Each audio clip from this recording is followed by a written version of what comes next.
à l'Éternel. Recherchez la paix avec tous et la sanctification sans laquelle personne ne verra le Seigneur. Luka Kinyana Moringa, Luka Popeto Lama. Alléluia. Luka Kinyana Motonyoso, Peto Lama Libosona Yawe, Nakoye Bisayo Lelo, Kribina Lanzambe Koya. Voilà, amis téléspectateurs de la télévision responsable, la RTIV, merci de faire confiance à votre télévision. Bienvenue à l'émission Droit et Société. Aujourd'hui, dans Droit et Société, nous allons parler bien sûr de cette question épineuse qui fait couler beaucoup d'encre et de salive actuellement dans la société, et même parmi les juristes, le maître, les avocats, les défenseurs judiciaires.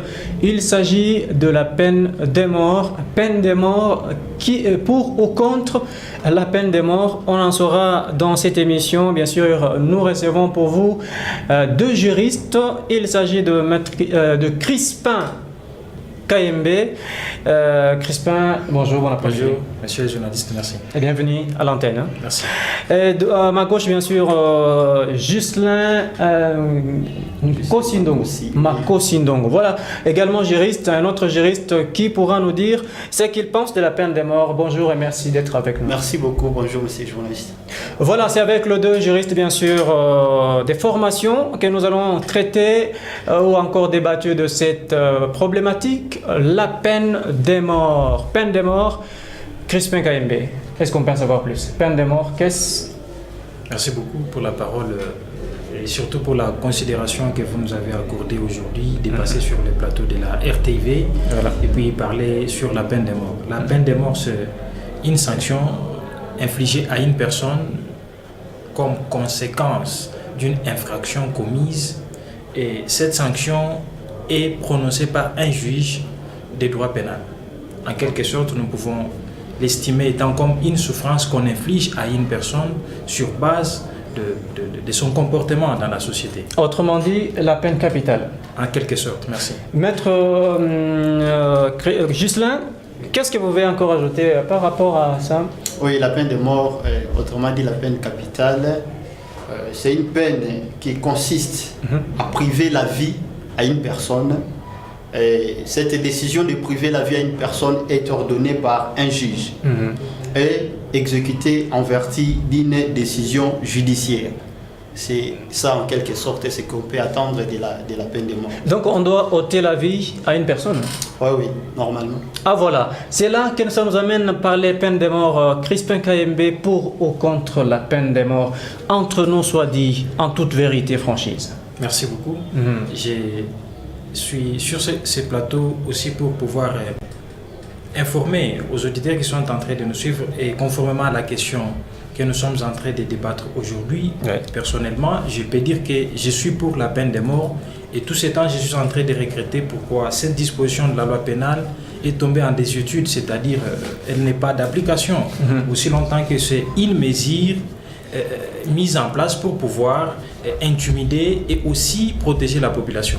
Déjà, Crispin KMB parle de sa position, donc lui est pour que la peine de mort puisse exister. Oui. Voilà, on saura, Ghislain.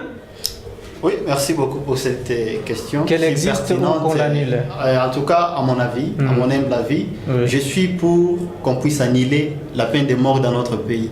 Donc je reste abolitionniste jusqu'à la preuve du contraire, et nous sommes en train de militer et de tenir jusqu'à ce qu'on puisse trouver gain de cause et que la peine de mort soit anéantie dans notre pays. 25 minutes pour convaincre tous les téléspectateurs qui nous suivent en ce moment sur la RTV. Crispin KMB, pourquoi vous êtes pour qu'on maintienne la peine de mort, et pourtant c'est peut-être, vous l'avez dit tout à l'heure dans votre introduction, que c'est une correction, et d'ailleurs c'est une infraction, ou plutôt une sanction prévue pour ceux-là qui vont à l'encontre des prescriptions de la loi. Merci beaucoup, monsieur le journaliste. Il est bon pour que nos auditeurs sachent d'abord que l'homme tel qu'il est aujourd'hui, il est considéré par plusieurs philosophes comme un animal social. Ce qui fait que la vie actuelle d'une personne dans la vie de l'homme tel que nous sommes censés quelque part affreindre au principe de jeu, tel que la loi le dit, les règles qui sont mises en jeu pour pouvoir nous orienter et savoir comment nous pouvons tenir nos rapports entre nous. Dès lors que l'homme parvient à pouvoir enfreindre ces principes, n'est-il pas bon de pouvoir lui remettre sur les rails en appliquant l'une des sanctions?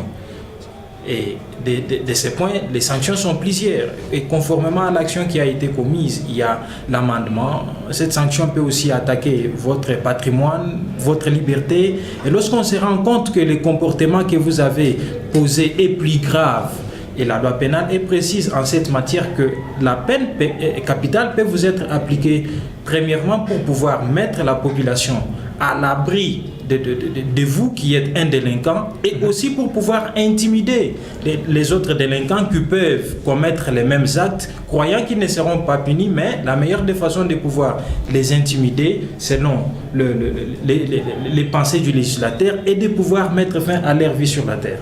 Voilà, on va revenir à vous puisqu'il y a encore beaucoup de choses à dire là-dessus. Jocelyn, vous êtes abolitionniste, hein? Vous voulez qu'on abolisse la peine de mort, mais vous savez aussi qu'il y a des délinquants, des infractions que ces gens-là commettent du jour au jour qui méritent nécessairement qu'on applique la peine de mort. Pourquoi êtes-vous contre l'existence ou encore le maintien de cette peine de mort et vous voulez qu'on abolisse? C'est pour encourager davantage la criminalité? Non, on ne va pas encourager la criminalité, monsieur le journaliste. C'est juste que, partant de la définition qu'on venait tantôt de donner, vous comprendrez que la peine de mort a un caractère cruel. Vous comprendrez que la peine de mort a un caractère inhumain. Raison pour laquelle nous nous lançons dans la mouvance abolitionniste pour chercher à mettre fin à cette peine si macabre, s'il faut dire ainsi. C'est vraiment une peine qui est cruelle et nous ne voulons pas que ça puisse continuer. Et nous voulons d'une part sauvegarder la personne humaine, vu que la disposition de l'article 16 de notre Constitution du 18 février 2006 les dispose si bien que la personne humaine est sacrée. Et nous voulons que nous puissions sauvegarder la personne humaine. D'autre part, respecter les principes généraux relatifs aux droits de l'homme. Et vous voulez dire par la même occasion qu'il ne s'agit pas d'une justice, mais plutôt d'une vengeance, à vous entendre parler? Oui, à mon avis, c'est une vengeance, bien qu'on ne peut pas parler ici de la vengeance privée, parce que les cas échéants, ça cadre avec la vengeance publique, parce que c'est l'État lui-même qui exerce la peine sur l'inculpé. Moi, je dirais que ça cadre avec la vengeance, parce que comment voulez-vous donner la mort à quelqu'un, par exemple, qui a donné la mort? Ça, en quelque sorte, c'est une vengeance. On ne peut pas donner la mort à quelqu'un qui a donné la mort, parce que nous avons un foisonnement dans notre arsenal juridique, un foisonnement de dispositions réprimant les comportements criminels. On peut recourir à des peines telles que la servitude pénale à perpétuité, on peut recourir à des peines telles que la peine d'emprisonnement de 1 par exemple à 20 ans de prison.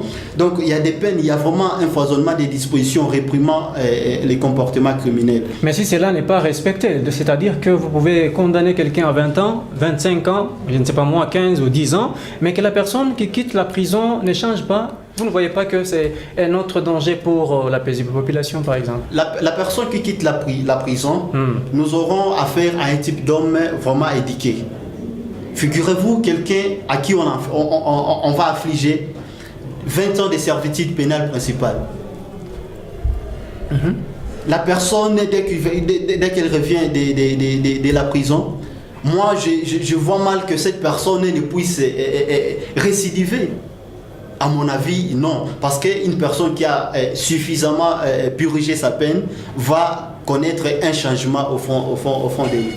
Crispin Kayembe, l'article 16 de la Constitution tel qu'évoqué, la personne est humaine et sacrée. Vous dites, nous devons garder la peine de mort, on doit maintenir la peine de mort. Contradiction des textes légaux en RDC ou comment? Il n'y a pas une contradiction de la loi pénale. Elle ne s'est jamais contredite. Elle est faite de sorte qu'elle soit interprétée afin que la population pour laquelle elle a été élaborée parvienne à sa compréhension. Lorsque nous prenons l'article 17 de la même Constitution du février 2006, cet article dit ceci: la liberté individuelle est garantie. Elle est la règle, la détention, l'exception. jusque-là, je vais m'arrêter. Je ne préfère pas suivre avec les restes des alinéas. La liberté individuelle est garantie. Et aujourd'hui, permettez-moi, monsieur le journaliste, que sur la ville de Lubumbashi, la mairie de Lubumbashi parvient à interdire certaines manifestations pour cause d'ordre public. Bien sûr que ceci constitue un principe en droit. Ceci constitue un droit accordé aux citoyens congolais. C'est de la même chose avec la peine de mort. Si la vie d'une personne est garantie, de même que la condamnation devient comme une sanction pour tout celui qui aura enfreint les règles du jeu. Dire que la peine de mort est cruelle, je ne pense pas. Pourquoi? Parce qu'il serait mieux, et d'ailleurs même la Bible le dit, que c'est l'âme qui pêche qui mourra. Bien sûr que mon domaine m'interdit de pouvoir faire appel à la Bible, mais nous savons que les droits congolais actuellement n'est qu'une émanation de la Bible. L'âme qui mène, c'est l'âme qui mourra. Comment voulez-vous que la personne qui a tué 5 ou 6 puisse continuer à vivre en vie et que les enfants de ces défunts, de ces découillous, continuent à voir la personne qui les a rendus orphelins? C'est ainsi que la loi pénale vient réparer, vient sanctionner. Je ne pense pas l'état cruel de la peine de mort si ce n'est pas apporter une sanction qui est proportionnelle à l'acte criminel qui a été commis par la personne. Tout simplement, je suis en train de comprendre qu'il y a, bon, à mon humble avis, selon certaines questions qui m'ont été posées par le téléspectateur, qu'il y a une contradiction entre le texte légaux en République démocratique du Congo et surtout en se basant sur l'article 16 dont il est question. La personne humaine est sacrée, c'est-à-dire qu'on ne peut pas toucher, on ne peut pas ôter la vie à une personne, c'est-à-dire il ne faut pas tuer. Et cela constitue un principe. Exactement, mais dès lors qu'il y a déjà une peine des morts, qualifiée des morts, c'est-à-dire qu'on doit nécessairement exécuter. Alors comment concilier les deux? Est-ce qu'il n'y a-t-il pas une autre piste de solution pour qu'on ne tombe pas dans cette, entre guillemets, erreur? Monsieur le journaliste, il faut que je vous dise que le droit n'est pas un jeu de ping-pong où, au lieu de ça, vous pouvez mettre ça. Ou vous pouvez sauter, arriver là-bas avant d'être ici. C'est vraiment impossible en droit. Il y a un code pénal de 1940 que je surplace. Ce code reprend toutes les sanctions pénales qui peuvent être appliquées aux délinquants. Il y a des infractions qui relèvent de la compétence de la peine de mort. Et les autres, de la servitude pénale de 5 ans, 20 ans, d'autres, la servitude pénale à perpétuité, d'amende, de travaux forcés et ainsi de suite. Et pour la peine de mort, je ne pense pas. Bon, ça sera dans la sagesse du juge pénal qui pourra connaître des faits relevant de cette peine, qui pourra parfois décider des circonstances atténuantes, ce qui pourra l'amener à la servitude pénale à perpétuité. Une chose que nous ne sommes pas en train d'encourager aujourd'hui parce que l'effet pour les juges pénals de pouvoir quitter la peine de mort, tomber dans la servitude pénale à perpétuité sur la ville de Lubumbashi en RDC, vous verrez que le taux de la criminalité est en train d'accroître. Pourquoi? Parce que la population qui doit être protégée se voit toujours en face du même criminel qui a été condamné par magie juridique, se retrouve encore dans la société et peut continuer à commettre des bévues. Mais depuis qu'on a commencé à utiliser ou à appliquer la peine de mort, la criminalité n'est pas toujours réduite. Monsieur le journaliste, il y a une question. C'est ça même le problème. Nous disons en droit que la disposition du code pénal qui consacre la peine de mort est tombée en désuétude. Si cette disposition était respectée en République démocratique du Congo, si les animateurs des juridictions d'ordre judiciaire, je vois les premiers juges des cours d'appel, les juges présidents des juridictions, s'ils mettaient nécessairement cette disposition à procéder à la condamnation à mort, fusillade s'il s'agit des militaires, pendaison s'il s'agit des civils, pour pouvoir mettre la population à l'abri de ces délinquants, le taux de la criminalité ne serait pas comme nous l'avons aujourd'hui. C'est parce qu'ils quittent aussi longtemps que la loi pénale est d'ordre et d'une interprétation stricte, ils ne respectent pas ces principes. Le fait pour eux de pouvoir s'échapper à ces principes, vous voyez que la RDC vit dans un chaos. Voilà. Vraiment, nous sommes en train de parler de la peine de mort en République démocratique du Congo. Qu'est-ce qui se passe? Pourquoi? Pour ou contre? Doit-on maintenir la peine de mort? Il faut l'abolir. Nous avons Crispin Kayembe qui est pour le maintien de la peine de mort. Ghislaine Makosi Ndongo, lui, pense qu'il est abolitionniste. Il faut qu'on abolisse. Est-ce que Ghislaine Makosi, êtes-vous dans la lignée de ceux-là qui pensent que condamner, l'application à un condamné de la peine de mort, c'est une défaite totale dans la société humaine? Oui, c'est une défaite, étant donné étant donné que mon co-débatteur du jour, il a fait allusion à la Bible quand il parlait là. Mais moi, j'aimerais porter une correction en disant que la mort d'une personne est l'apanage exclusif du Dieu Tout-Puissant. Et personne ne peut en déroger. Alors, vous lui avez posé la question de savoir si le code pénal et la Constitution... Il y aurait contradiction. Oui. À mon avis, c'est la raison pour laquelle nous sommes en train de militer pour qu'il y ait abolition de cette peine. La loi, la Constitution de la République démocratique du Congo ne veut pas de la peine de mort. C'est catégorique. Les dispositions que vous veniez de lire tantôt là sont claires. C'est catégorique que la Constitution ne veut pas de la peine de mort. Et le code pénal qui veut qu'on puisse exécuter la peine de mort, c'est un code qui date de longtemps, c'est vétusté, c'est un code qui est de 1940, bien qu'il est révisé. Mais la disposition là n'est pas révisée. La disposition qui veut maintenir la condamnation à la peine de mort n'est pas révisée.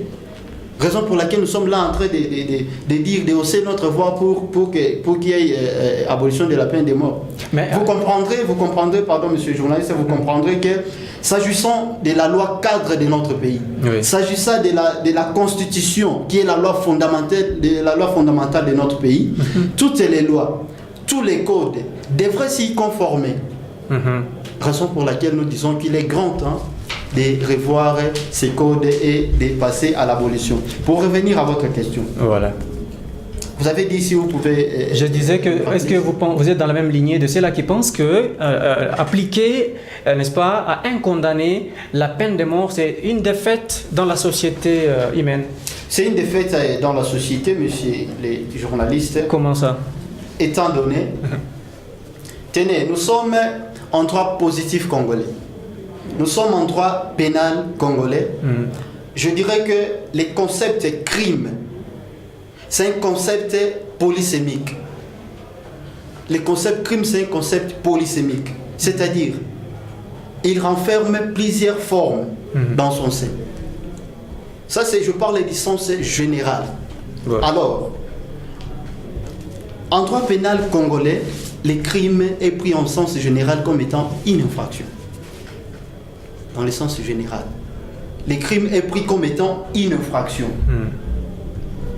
Mais, monsieur les journalistes, si seulement il faut éliminer, s'il faut appliquer la peine de mort, s'il faut commencer à éliminer les criminels, vous et nous ici, nous serions éliminés. Nous ne sommes pas des criminels. Nous sommes tous des criminels. Comment? Partant de ce que je venais de vous dire, les crimes est pris comme étant, d'une manière générale, comme étant une infraction en droit positif congolais.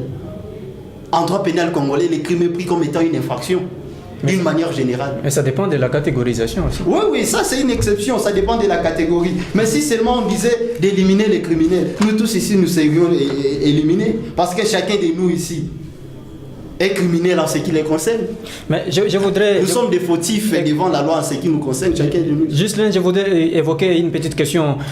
Depuis un certain temps, il existe un moratoire. On a dit, plus question, on ne peut pas exécuter les gens, ainsi. Et il y a des criminels qui ne sont pas quand même exécutés, non? Cela ne vous suffit pas, mais vous voulez toujours qu'on enlève cet article, qu'on élimine la disposition en question, pourvu que la criminalité, je ne sais pas moi, s'accroît davantage, ou que... Qu'est-ce que vous êtes en train de chercher en voulant, bien sûr, qu'on abolisse? Merci, monsieur le journaliste. Vous savez que cette peine est en déséthique, comme mon co-débatteur a dit.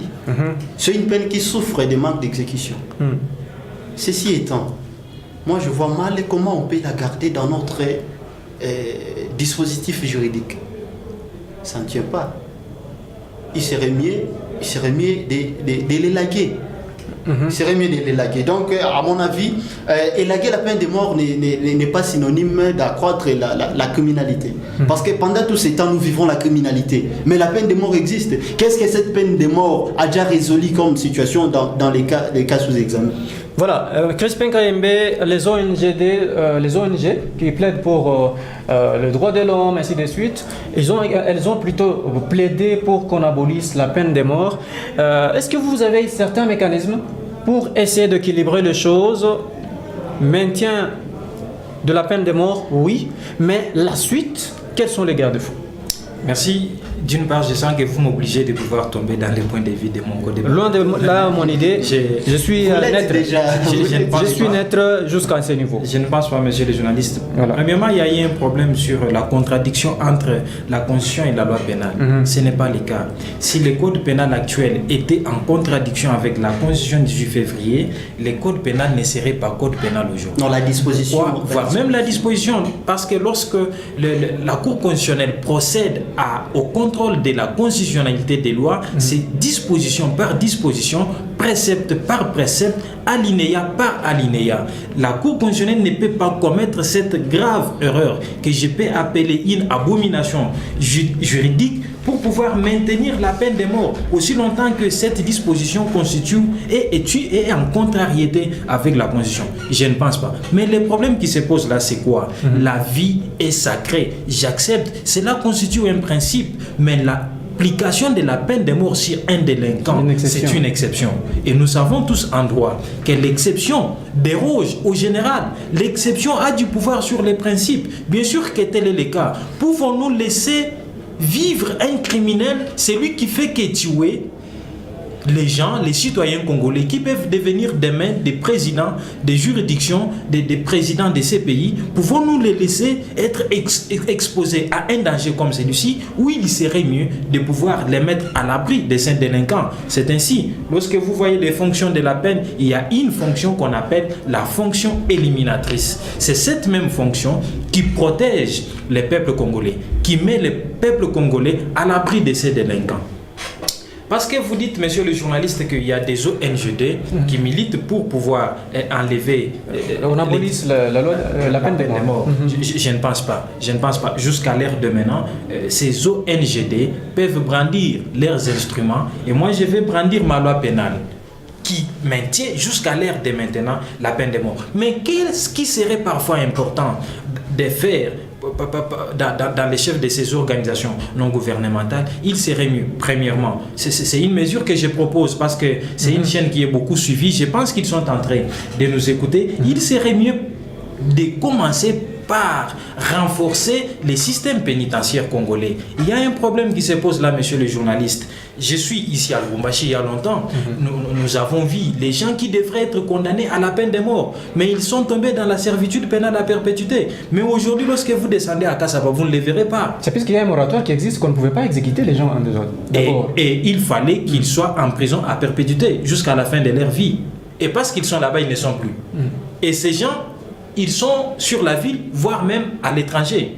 Ils peuvent revenir en RDC commettre le même délit. Est-ce que la population serait protégée? Je ne pense pas. Or, l'État a cette obligation-là de pouvoir protéger les peuples congolais. Vous voyez qu'il y a un problème qui se pose. Commencez par renforcer les systèmes pénitentiaires pour que ces gens soient réellement encadrés. Parce que lorsque vous vivez dans ces endroits, vous êtes en train de subir pour la deuxième fois une nouvelle éducation, laquelle va vous aider lorsque vous serez relancé sur la cité, que vous sachiez comment vivre, comment harmoniser vos relations avec les autres institutions. Mais lorsque on vous amène ici, on sent que votre esprit criminel s'accroît et pour finir, vous parvenez même à procéder par effraction à vous évader. Par exemple, il y a de ces gens-là qui s'évadent dans des endroits pénitentiaires et vous verrez que la loi n'a rien fait. Pourquoi? Parce que les mêmes criminels reviennent dans la société pour continuer son activité. Voilà, dans 2 minutes on termine. Jocelyn, oui, la petite réaction dans 30 secondes. J'avais une réaction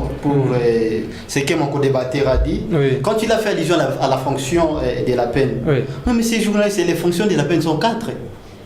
Pourquoi il ne veut prendre que la celle-là, la fonction de la peine, s'agissant de la fonction éliminatrice? C'est la plus importante. Non. Il fait abstraction à d'autres. Oui. Il y a la fonction telle que la fonction morale ou rétributive. Mais ces journalistes, la fonction morale ou rétributive, c'est-à-dire quoi? Lorsqu'un délinquant, lorsqu'un criminel commet son forfait, ces derniers entrent directement ou contractent une dette envers la société. Lorsqu'il commet un forfait, il contracte une dette envers la société. Mais c'est les journalistes. Vous voulez envoyer ces derniers ad patres, donc l'envoyer au-delà. Mais comment il va réparer les préjudices qu'il a causés à la société? Comment il va payer cette dette morale qu'il a contractée envers la société? C'est peut-être la mort qui pourrait soulager la société. Non, on dit, ce dernier doit payer cette dette. Il doit payer cette dette. Vraiment. Alors comment il va payer la dette si seulement il est envoyé ad patres? Voilà, un dernier mot, dans 30 secondes tout simplement, puisque nous sommes en train de déborder déjà, quelles sont les stratégies que vous mettez en place ou que vous prévoyez pour qu'on arrive réellement vous arriviez, vous, les abolitionnistes, à réussir votre mission? En tout cas, monsieur les journalistes, je suis ravi. Mais l'État nous a fait défaut parce qu'on avait beaucoup à dire. On pourra revenir prochainement. Mais vraiment, merci beaucoup. En guise de conclusion, je dirais ceci. La République démocratique du Congo, à l'instar de beaucoup de pays au monde, doit abolir la peine de mort. Et nous estimons que nous avons franchi un pas, nous avons franchi un cap vers l'avant pour ce qui est de l'abolition de la peine de mort, vu que la mouvance abolitionniste a pris de l'envol. Nous estimons que nous allons y arriver avec le concours de tout le monde, avec le concours des rétentionnistes. Nous allons y arriver, nous arriverons un jour à abolir la peine de mort dans notre pays. Merci Jocelyn. Sera une bonne justice. Merci beaucoup. En tant que juriste, j'espère que vous tenez beaucoup plus au temps. Crispin. Merci. Vous êtes pour qu'on maintienne la peine de mort. En 30 secondes, vos mécanismes pour que vous puissiez convaincre les législateurs congolais à ne pas songer à l'abolition. Justement, les législateurs congolais, toutes les lois qu'il est en train de pouvoir légiférer, c'est pour pouvoir protéger le peuple congolais contre les assaillants, contre les agresseurs, contre les délinquants. Et il serait mieux pour que les systèmes répressifs congolais puissent nécessairement respecter les dispositions de la loi pénale, laquelle est d'une interprétation stricte. Pourquoi? Parce qu'il s'agit des vies et des libertés des citoyens congolais. Il est mieux de dire oui là où il faut dire oui et dire non là où il faut dire non. Et si par miracle, je dis bien par miracle, le législateur congolais parvient à commettre cette grande erreur, c'est-à-dire de pouvoir abolir la peine de mort, mais qu'il sache qu'il serait encore mieux pour lui de pouvoir renforcer le système pénitentiaire congolais pour que ces délinquants puissent être bien encadrés et lorsqu'ils seront relâchés, réhabilités, comme nous le disons en droit, qu'ils puissent incarner en eux un nouvel comportement pouvant les permettre de bien vivre en société. Voilà, c'est par cette conclusion de Crispin Kayembe Bakajika, bien sûr, juriste de formation, que nous clôturons totalement cette émission. Merci à vous tous d'avoir été avec nous. Merci à toute cette grande équipe qui nous a tenu compagnie. Je rappelle que j'ai recevé pour vous deux juristes, Crispin Kayembe Bakajika à ma droite et Jocelyn Makosindongo à ma gauche, bien entendu. Tous sont des juristes de formation et par là nous disons merci à tout le monde avec l'espoir de vous retrouver très prochainement. Mais suivez-nous également dimanche à 8h25. Au revoir. Merci. Gloire à l'Éternel. Recherchez la paix avec tous et la sanctification sans laquelle personne ne verra le Seigneur. Luka Kinyana Moringa. Luka Popetolama. Alléluia. Luka Kinyana moto nyonso petolama liboso na Yawe nakoyebisa yo lelo koyebina la Nzambe koya